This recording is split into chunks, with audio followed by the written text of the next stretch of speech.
In today's video, I am going to teach you how to create Goal Tracker Google Sheets dark theme. To begin, open Google Chrome and go to your Goal Tracker or to-do list Google Sheet. The dark theme effect we are using in this walkthrough comes from a Chrome extension, not from a built-in Google Sheets setting. That means it changes how the sheet looks in your browser, while the actual spreadsheet data and formatting still stay the same. Once your spreadsheet is open, look at the top area of the sheet where the toolbar and menus are. You are going to click on the highlighted area shown on screen. This first click is simply to select the correct control related to the dark theme extension, so you can bring up its options. Next, click on the highlighted area again as shown. This is part of moving through the extension controls.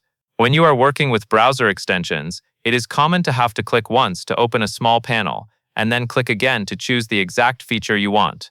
Keep your attention on the top of the Chrome window and the sheet's header area, because that is where these controls usually appear. Continue by clicking on the next highlighted area. As you do this, you should begin to notice the interface changing. In many cases, the white background will shift darker first, and then the menus and toolbars will update after. Click on the highlighted area again to apply the next part of the theme change.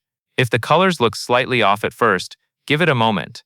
Browser-based themes sometimes refresh in stages. Now click on the next highlighted area. This helps finalize the dark theme appearance across the spreadsheet, including the grid area where your tasks and goals are listed. After that, click on the highlighted area shown near the top again. This step typically confirms the setting or toggles the final option needed for a consistent dark view. Finally, make the last click on the highlighted area. At this point, your Goal Tracker Google Sheet should display in a dark theme style inside Chrome. If you ever need to go back to the normal view, you will return to the same extension control and switch it back. That covers everything you need to know.